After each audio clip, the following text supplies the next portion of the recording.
வணக்கம் மக்களே, யூஆர் வாட்சிங் நாக் cinema with me Divya. Actor சதீஷோட நடிப்பில் உருவாயிருக்கக்கூடிய வித்தைக்காரன் படத்தோட audio launch and press meet event வந்து நடந்து முடிஞ்சிருக்கு. இந்த ஈவெண்ட்டில் இந்த வித்தைக்காரன் படத்தை பற்றி ஆக்டர் சதீஷ் என்ன மாதிரி விஷயங்கள்லாம் ஷேர் பண்ணாரு அப்படின்றத இந்த வீடியோவில் பார்க்கலாம். நன்றி சொல்கிறது, அதான் சார் சொன்ன மாதிரி நன்றி சொல்லதை ஃபஸ்ட்டு சொல்லிடுறேன். நிறையா பேருக்கு சொல்லணும். ஃபஸ்ட்டு மீடியா உங்களுக்கு நன்றி சொல்கிறேன். ஏன்னா இந்த படத்துக்காக மட்டும் இல்லை, நாய் சேகர் அது ரிலீஸ் ஆன டைமில் கிடைச்ச நல்ல ரிவ்யூஸ் தான் அந்த படத்துக்கு வந்து நிறைய ஃபேமிலி அண்டு குழந்தைங்களை கொண்டு வந்து சேர்த்து ஒரு நல்ல சக்ஸஸ் படமாக எங்களுக்கு அந்த டைமில் கொடுத்தது. ஸோ அதோட சக்ஸஸ்னால தான் அடுத்த படம் அதே கம்பெனி ஏஜிஎஸில் காஞ்சூரிங் கண்ணப்பன் பண்ணோம். ஸோ அதுக்கும் நீங்கள் கொடுத்த நல்ல ரிவ்யூஸ் தான் நிறைய ஒரு இதுவாக இருந்தது. தேட்டருக்கு வர வைக்கிறதுக்கு ஒரு பெரிய ப்ளஸ்ஸாக இருந்தது. அஃப்கோர்ஸ் அந்த படம் நல்ல தேட்டரிக்கல் ஷேரே பண்ணிச்சு. நெட்ஃப்ளிக்ஸாக இருக்கட்டும் அண்டு சேட்டலைட் எல்லாமே ரொம்ப நல்ல இதுக்கு போச்சு. ரொம்ப ஹாப்பி அவங்க எல்லாருமே. அந்த ஹாப்பிக்கு காரணம் நீங்கள் கொடுத்த அந்த ரிவ்யூஸ் தான். ஸோ உங்களுக்கு மிகப்பெரிய நன்றி மீடியாவுக்கு உங்களுக்கு அண்டு தமிழ்நாட்டு மக்களுக்கும் இதில் ஒரு நன்றியை சொல்லிக்கிறேன். ஏன்னா அவங்க எல்லாம் வந்து தேட்டரில் ஹீரோ யார் அப்படின்லாம் கவலைப்படாமல் வந்து பார்த்தது தான். கதை நல்லா இருந்ததுன்னா யாராக இருந்தாலும் பார்ப்போம் அப்படின்னு சொல்லி பார்த்த 2 படங்கள் அந்த படம். ஸோ அதனால் தமிழ்நாட்டு மக்களுக்கும் அவர்கள் ரசனைக்கும் நான் இங்கே நன்றி சொல்லிக்கிறேன்.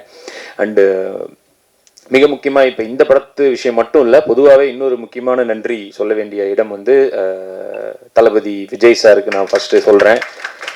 ஏன்னா இந்த படம் வந்து செக்கு வந்து ஃபஸ்ட்டு அவர் கையில் இருந்து தான் வாங்கினதே. நாங்கள் டைரக்டருக்கு அந்த செக் அவர் கையில் தான் வாங்கினோம். ஸோ அப்படி எங்களுக்கு தொடங்கி வச்சார்.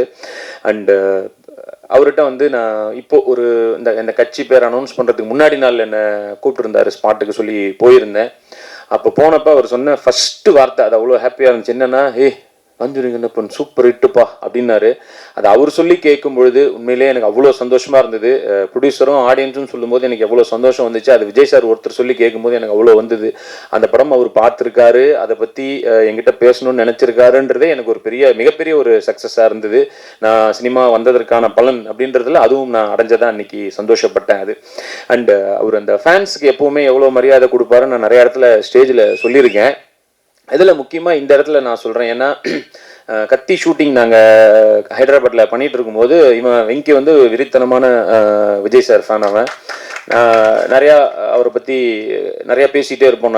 நான் அந்த ஷூட்டிங்கில் வந்து அவர்கிட்ட நான் போகும்போது சொல்லியிருக்கேன், இந்த மாதிரி ஒரு ஃபேன் ஒருத்தன் இருக்கான் சார், எல்லாத்தையும் பார்ப்போம், இதை பற்றி இது பண்ணுவோம், அவங்கள பற்றி தான் சார் பேசிக்கிட்டே இருப்பான், லவ் பண்ணுறான் சார் உங்களை அப்படின்ற மாதிரி சொல்லியிருந்தப்போ அன்றைக்கி கரெக்டாக நாங்கள் ஷூட்டில் இருக்க அன்றைக்கி உனக்கு பர்த்டே.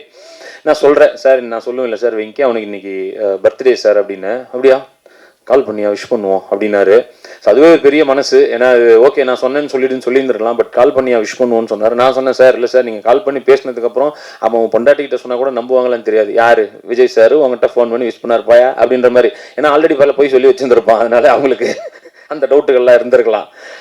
சரி நான் சொன்னேன், இல்லை சார் நம்புறதுக்கு வாய்ப்பு இல்லையே சார் அப்படின்னு. என்னையா பண்ணுறது, சரி ஒரு வீடியோ எடுத்து அனுப்பிச்சி விடுவோம் அப்படின்னு சொல்லிட்டு அவர் ஒரு வீடியோ வந்து எடுத்து அதை நான் வந்து அவனுக்கு அனுப்பிச்சி விட்டேன். ஸோ நிச்சயமாக அந்த டைமில் வந்து ஒரு ஃபேன்ஸுக்கு மரியாதை கொடுக்கறதுல இவ்வளோ ஒரு பெரிய ஹீரோவை நான் பார்த்தேன். அந்த வீடியோ வந்து நான் நிறைய பேர் இப்போ கேட்டாங்க எனக்கு இதில் ஒரு விகடன் இன்டர்வியூவில் அதை பற்றி பேசியிருந்தேன்னு சொல்லிட்டு, நான் முடிக்கும் போது அதை ப்ளே பண்ணி காட்டுறேன். உங்களுக்கு அது கண்டிப்பாக பெரிய இதாக இருக்கோ இல்லையோ, பார்க்குற மேபி அவங்களுக்கு ஆடியன்ஸுக்கு ரொம்ப ஒரு இதுவாக இருக்கும். நான் அதை எடுத்து வச்சுருக்கேன். ஸோ அவருக்கு வந்து விஜய் சாருக்கு மறுபடியும் இங்கே ஒரு நன்றி. அண்டு கட்சி தொடங்கியிருக்காரு, அதிலும் மிகப்பெரிய வெற்றி அடைய நான் ஒரு ரசிகனாக வாழ்த்துறேன்னு சொல்ல முடியாது, வேண்டிக்கிறேன். அண்ட் இப்போது படத்துக்கு வருவோம். இந்த வி சென்டிமெண்ட் உண்மையிலே எங்களுக்கு நிறையா இந்த படத்தில் விவியாக இருக்குது. ஜென்ரலாக அஜித் சார் படங்கள் அந்த வியில் ஸ்டார்ட் ஆகும் நிறையா, வீரம், வேதாளம், அந்த மாதிரி விடாமுயற்சி வரைக்கும். எங்களுக்கு இதில் என்னென்னா ஃபஸ்ட்டு டைரக்டர் அவன் பேர் வெங்கி, அப்புறம் ப்ரொடியூசர் அவர் பேர் விஜய், அண்டு எங்களுக்கு பிள்ளையார் சொல்லி போட்டு வச்ச விஜய் சார் விஜய், டைட்டில் வித்தைக்காரன், இந்த மாதிரி நிறைய வி இதில் இருக்குது. ஸோ அது ஒரு சின்ன சென்டிமெண்ட், அதுக்கு தான் சொன்னேன். இதுக்காக அதை சொன்னேன் அப்படின்னு கேட்டால் பதில் இல்லை. அண்டு எல்லாருமே நல்லாவே இந்த படத்தில் உழைச்சிருக்காங்க. ஒருத்தருமே வந்து அவங்களோட பெஸ்ட்டு போட்டு தான் கொடுத்துருக்காங்க. ஏன்னா எல்லாருக்கும் மோஸ்ட்லி அதான் நான் சொன்ன மாதிரி எல்லாருக்கும் ஃபஸ்ட்டு படம் தான். ஹீரோவுக்கும் டைரக்டருக்கும் ஃபஸ்ட்டு படம், கேமராமேனுக்கும் ஃபஸ்ட்டு படம், அவங்களும் ஹீரோயினாக ஃபுல் ஃப்ளெஜ்டாக இதுதான் ஃபஸ்ட்டு படம். ஸோ அதனால் அவங்க எல்லாரும் ஒரு யங் டீமு. அதுக்கு வந்து ஒரு நல்ல ஒரு வாய்ப்பை ஏற்படுத்தி கொடுத்த விஜய் பாண்டி அவர்களுக்கும் இந்த இடத்துல நன்றி சொல்லிக்கிறேன். அண்டு இங்கே கூட பேசும்போது சொன்னால் 10 அசிஸ்டன்ட் டைரக்டர் இருக்காங்க, அடிக்கடி இது பண்ணுவேன், கோவப்படுவேன், ஆனால் எல்லோரும் இங்கே இருக்காங்கன்னு. இல்லை ஒருத்தன் போயிட்டான், ராஜேஷ்னு ஒருத்தன் வந்திருக்கானா, வந்திருக்கியா தம்பி, கோச்சின்னு போயிட்டான் நடுவில். அப்புறம் இங்கே ஒருத்தன் அபிலாஷ்னு ஒருத்தர் தேங்க்ஸ்லாம் சொன்னால, அவனும் போன வர வரைக்கும் பேசல, 2 சண்டை போட்டுட்டு இப்போதான் ஏதோ பேசியிருக்காங்க, அடுத்த வாரம் ப்ரெஸ் மீட் வருது பேசி தொலைவன்ட்டு. அது ஒரு குரூப்பில் வேறு இருக்கும், டேய் குரூப்பில் தூக்குடா அவனை, ஏன்டா இல்லை எனக்கு அவனுக்கு சண்டை வந்துச்சு அப்படின்னா. ஸோ அந்த மாதிரி அது வந்து ஒரு அன்பாக இருந்தாலும் கோபமாக இருந்தாலும் அப்படி உடனே அதை வெளிக்காட்டி விடுவான், அவ்வளோதான், வேற ஒன்றும் இல்லை. ஆனாலும் அவன் சொன்ன மாதிரி எல்லாத்தையும் அந்த சின்ன சின்ன கோவப்பட்டாலும் எல்லாரும் உண்மையிலேயே நிறையா உழைச்சாங்க. எல்லா அசிஸ்டன்ட் டைரக்டரும் சரி, கேமரா டிபார்ட்மெண்ட்டும் ரெண்டும், யார் எந்த டிபார்ட்மெண்ட்டுன்றது இல்லாமல் எல்லாரும் சேர்ந்து அப்படி உழைச்சாங்க. அண்டு சுப்பிரமணியம் சிவா சார் இதில் ஒரு மிக நல்ல ரோல் ஒன்று பண்ணியிருக்காரு. அது பேசும்போது சொன்னார், விஜய் சார் மாதிரி டான்ஸ் ஆடணும் அப்படின்னு சொல்லிட்டு. நான் யோசிச்சு பார்த்தேன், சார் தளபதி விஜய் மாதிரி இல்லை, தலைவாசல் விஜய் மாதிரி ஆடினாலே பெரிய விஷயம் தான் எனக்குலாம். அவர் கூட கவலைப்படாதே சகோதரா அந்த பாட்டில் செம்மையாக ஆடிருப்பாரு. ஸோ தலைவாசல் விஜய் கூட சொல்ல முடியாது, நம்ம ப்ரொடியூசர் விஜய் லெவலுக்கு ஆடினாலே எனக்கு டான்ஸில் பெரிய விஷயந்தான். பட் இதில் ஓரளவுக்கு நல்லாவே ஆட வச்சிருக்காரு ரிச்சி, நம்புகிறேன். அது கஷ்டமாக தான் இருக்குது உண்மையிலே, டான்ஸ் ரொம்ப பெரிய கஷ்டமான வேலை தான். நான் அதுக்கும் விஜய் சார் உதாரணத்துக்கு சொல்கிறேன். நாங்கள் வந்து இந்த கத்தி ஷூட்டில் இருக்கும்போது சாங் வந்து முன்னாடி நாள் தான் வந்தது. ஸோ அவர் ரிஹர்சல் பண்ணியிருக்க வாய்ப்பே இல்லை. அந்த ஃபஸ்ட் அந்த பஸ்ஸு சாங்கில் அதில் வந்து ஒரு 30 செகண்ட்ஸ் ஒரு ஸ்டெப்பு, உண்மையிலே சொல்ல ரிஹர்சல் பார்க்க வாய்ப்பே இல்லை. ஏன்னா காலையில் ஸ்பாட்டுக்கு வந்துட்டோம், ஷோபி மாஸ்டர் தான் மாஸ்டரு. அந்த ஒரு சென்டர் பிஜிஎம்ல ஒரு 30 செகண்டு ஆட சொன்னார் அசிஸ்டண்ட்டை. அப்படியே நின்று பார்த்துக்கிட்டே இருந்தார் விஜய் சார். இப்படின்னாரு, ஓகே வந்துட்டு ஓகே டேக் அப்படின்னாரு. என்ன இப்படி என்னத்தை பார்த்தாரு, டைலாக்னா படித்து மனப்பாடம் பண்ணிட்டு போகலாம், பார்த்து இப்படி ஆட முடியும்னு சத்தியமாக சொல்கிறேன். அப்படியே ஒரே டேக், அது ஓகே. ஒரே ஒரு பாட்டி பார்த்துட்டு ஒரு தடவை இப்படி ஆட முடியும்னா நிச்சயமாக மிகப்பெரிய லெவலில் அவர் நான் வியந்து பார்க்குறேன் விஜய் சாரை. ஸோ அதெல்லாம் பார்த்துட்டு இந்த டான்ஸ் அப்படின்னா இதெல்லாம் நம்ம டான்ஸ்னே சொல்லிக்க முடியாது. பட் ஓகே, என்னோட சைடில் ட்ரை பண்ணிட்டு தான் இருக்கேன். கொஞ்சம் கொஞ்சமாக இன்னும் அதை இம்ப்ரூவ் பண்ணிக்கணும்னு தான் ஆசைப்பட்றேன். அண்ட் ஆனந்தராஜ் சார் இதில் ஒரு நல்ல ரோல் பண்ணியிருக்காரு. இன்றைக்கி ஏதோ சில காரணங்களால் வர முடியாமல் போச்சு. அவரும் அப்படி தான். எனக்கு அவர் ஒரு எல்லா படத்துலையும் அவர் இருக்கணும்னு நானும் ஆசைப்பட்றேன். ஏன்னா அவர் நல்ல ஜாலியான ஒரு பர்சன், பாசிட்டிவான ஒரு பர்சன். எப்போவுமே வந்து பார்த்தீங்கன்னா தேட்டரில் அவர் வந்தாலே நல்லா கைத்தட்டி சிரிக்கிறாங்க. அது காஞ்சூரிங் கண்ணப்பனில் நான் பார்த்தேன். எல்லா ஒரு தேட்டர் போய் விசிட் போகும்போதும் அவர் வரும்போதே கைத்தட்டுறாங்க. நிறைய பேர் கேட்டாங்க, அந்த பாக்ஸர் அங்கிள் வரலையா, கூட்டிகிட்டு வரலையா, அவர் அந்த படத்தில் அந்த மாதிரி வருவார். ஸோ அந்த அளவுக்கு அவருக்கு நிறைய ஆடியன்ஸ் இருக்காங்க. அவர் சின்ன வயசுலேயும் நான் பார்த்து பயந்துருக்கேன். புலன் விசாரணைலாம் பார்க்கும்போது அந்த கொன்று மூஞ்சில் இதெல்லாம் வச்சு அடிப்பார், அப்போல்லாம் பயந்துருக்கேன். அதுக்கப்புறம் நடிக்க வந்ததுக்கப்புறம் அவர் காமெடின்னு நடிக்க வந்து அப்பயும் பயந்தேன். ஏன்னா என் வேலைக்கு வேட்டு வச்சிட்டாரு. ஏன்னா எல்லா படத்துலையும் அவரு தான் பயங்கரமாக பண்ணிட்டு இருந்தார். ஸோ அப்பயும் பயந்தேன். பட் இப்போ அவர் அப்படி பயப்படுறதில்ல. பட் ரொம்ப லவ் பண்ணுறேன். அவரும் நிறையா இந்த படத்துலையும் நல்ல ரோல் பண்ணியிருக்காரு. அண்டு மதுசூதனன் சார், அவரும் இந்த நல்ல 3 முக்கியமான வில்லன்களாக இருப்பாங்க. அவரும் ஒரு நல்ல ரோல் பண்ணியிருக்காரு. அவருக்கு இருக்கிற ஒரே பிரச்சனை இந்த படத்தில் என்னென்னா, அவர் கூட நடிச்ச ஒரு சாம்ஸ் அண்ணன் வந்து அவர் கூடவே வருவார். என்னென்னா ஒரு டைலாக் ஒன்று கொடுத்துட்டு போனோம்னா அண்ணன் அதுக்குள்ளே ஒரு 10 மாடுலேஷனில் 10 பாடி லாங்குவேஜில் ஒன்று பண்ணி காட்டுவார். இவர் ஃபஸ்ட்டு 2-3 வாட்டி நல்லா இருக்குது பண்ணுங்க, நல்லா இருக்குது அப்படின்னாரு. ஒரு 5வது வாட்டி 6வது வாட்டி போனோன்னு இருக்கு, யார் அவரு, எதுக்கு இப்படி பண்ணுறாரோ, ஏய் டைரக்டர் சொல்கிறத மட்டும் பண்ணு, ஏன் இப்படி பண்ணுற நீ. 2 பேரும் அவங்களுக்குள்ள ஒரு டாம் அண்ட் ஜெர்ரி மாதிரி ஒரு இதுவாக இருக்கும், பார்க்க ஜாலியாக இருக்கும். பட் ஜாம்சன் அண்ணனது நிறையா நல்லாவும் ஒர்க் அவுட் ஆகிருக்கு இந்த படத்தில். ஸோ அண்ணனும் இன்னைக்கு வர முடியல. ஸோ அவரும் அப்படி தான், ட்ராமா டைம்லேருந்தே எனக்கு பழக்கம். கிரேசி மோகன் சார் ட்ராமாவில் நாங்கள் 2 பேரும் ஒன்றா நடிச்சிட்டு இருந்தோம். ஸோ அவர் அண்டு ஜப்பான் குமார் அண்ணன், அவரும் வந்து ரொம்ப நாளாக நம்ம பார்த்துருக்கோம்.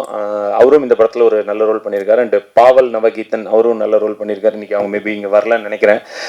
அண்டு சிம்ரன் குப்தா, அவங்கக்கிட்ட வியந்து பார்க்குற ஒரு விஷயம் என்னென்னா, எல்லாரும் சொன்ன மாதிரி தான் இந்த டைலாகை வந்து அந்த அவங்க ஹிந்தி தான், தமிழ் தெரிய வாய்ப்பே இல்லை. பட் ஒரு டைலாகும் முன்னாடியே வாங்கி அந்த டேக்கில் பேசும்போது கரெக்டாக இருக்கும், லிப்பு வந்து கரெக்டாக இருக்கும். மேபி சில அந்த வார்த்தைகள் சும்மா மாறி வேணா இருக்கலாமே தவிர அந்த லிப்பு சிங்க் கரெக்டாக இருக்கும். ஸோ டப்பிங்கில் பார்த்தீங்கன்னா ஒரிஜினலாக இவங்க பேசின மாதிரியே அவங்க பேசியிருக்காங்க. ஸோ அந்த டெடிகேஷன், அந்த டைலாகை மனப்பாடம் பண்ணி, ப்ராம்ப்ட்லாம் கிடையாது, உண்மையிலே மனப்பாடம் பண்ணி பேசினாங்க. ஸோ அந்த டெடிகேஷன் கண்டிப்பாக அவங்களும் பெருசாக ஜெயிக்கணும்னு நானும் ஒரு நடிகராக ஆசைப்பட்றேன். அண்டு தாரிணி, அவங்களுக்கும் ஒரு நல்ல ரோல் தான். சொன்ன மாதிரி எனக்கு 2 பேர் பக்கத்தில் உட்காந்துருக்காங்களே தவிர எனக்கு ஒரு ஹீரோயினும் இல்லை.